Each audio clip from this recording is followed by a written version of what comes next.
उत्तर प्रदेश में इस वक्त लाउड स्पीकर का मुद्दा चर्चा का विषय बना हुआ है। अब अखिलेश यादव ने यूपी में रमजान के महीने में लाउड स्पीकर की अनुमति सरकार की ओर से न दिए जाने पर आपत्ति जताई है। अखिलेश यादव ने शुक्रवार को पत्रकारों से बातचीत करते हुए बीजेपी पर बड़ा हमला किया। उन्होंने कहा कि बीजेपी इस्लाम विरोधी है। बीजेपी हर वो काम करती है जिससे सामने वाले को नीचा दिखा सके।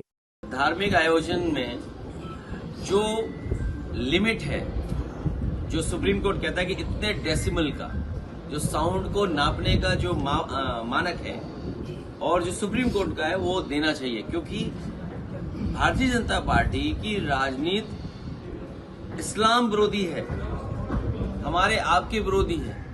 इसलिए हर काम वो करते हैं जिससे किसी को हम नीचा दिखा सकें। सर शंकराचार्य, अब आप देखिए शंकराचार्य को क्यों नीचा दिखाया? इसलिए दिखाया कि उनसे सुप्रीम कोई नहीं हो सकता। मुख्यमंत्री जी सर्टिफिकेट क्यों मांग रहे हैं जब वो एक पैर पे खड़े होकर योगा नहीं कर सकते, तो काहे के योगी हैं? अखिलेश यादव के इस बयान का कांग्रेस ने भी समर्थन किया है। कांग्रेस भी कह रही है कि बीजेपी मुस्लिम विरोधी पार्टी है। कांग्रेस ने तो ये तक कह दिया कि बीजेपी संपूर्ण समाज की ही विरोधी है। भारतीय जनता पार्टी सिर्फ मुस्लिम विरोधी नहीं है, भारतीय जनता पार्टी संपूर्ण समाज विरोधी है, सभी धर्मों की विरोधी है, सनातन विरोधी है। चूंकि नकली सनातनी आज की डेट में असली सनातनियों से प्रमाण पत्र मांग रहे हैं। शंकराचार्य जी के से प्रमाण पत्र मांगा जा रहा है। शंकराचार्य जी को बताया जा रहा है, शंकराचार्य जी के बटुकों को पीटा जा रहा है।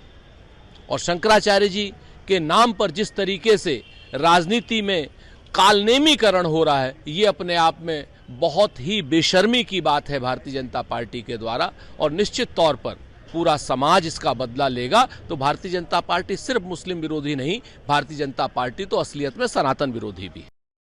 अखिलेश यादव के इस बयान पर बीजेपी की भी प्रतिक्रिया आई। बीजेपी की माने तो अखिलेश भाषा की मर्यादा भूल गए हैं। 2007 में तो इन्हीं के समर्थित केंद्र में सरकार थी साहब, उसने क्यों रामलला को काल्पनिक बता दिया था? प्रभु श्री राम सनातनियों के आस्था के प्रतीक है। सुप्रीम कोर्ट में एफिडेविट कर दिया कि रामलला काल्पनिक है, रामायण नाम का कोई ग्रंथ ही नहीं है, वो कॉमिक बुक बता दिया था रामायण को। और अखिलेश यादव के पिताजी, इनकी ही समाजवादी पार्टी की सरकार थी जब कार सेवकों के खून से सरजू को इन्होंने गोली चलाकर लाल कर दिया था। कार सेवकों के सीने पे गोलियां मारी गई थी। कौन कोठारी बंधुओं के त्याग को भूल सकता है? तो ये तो हिंदू विरोधी नहीं, जिस तरीके से किस समय नादिर शाह आया करता था, सनातनियों पे अत्याचार करता था, मोहम्मद गजनवी आता था। दरअसल ये बयानबाजी इसलिए हो रही है क्योंकि सपा विधायक कमाल अख्तर ने यूपी विधानसभा में रमजान के महीने में लाउड स्पीकर लगाने की अनुमति मांगी थी, लेकिन यूपी सरकार ने इस मांग को सिरे से नकार दिया था। अब इसे लेकर ही अखिलेश ने बीजेपी पर निशाना साधा है। देश और दुनिया की तमाम बड़ी खबरों से जुड़े रहने के लिए लाइक करें, सब्सक्राइब करें यूट्यूब पर सच को हिंदी चैनल और बेल आइकन दबाकर पाएं लेटेस्ट अपडेट सबसे पहले।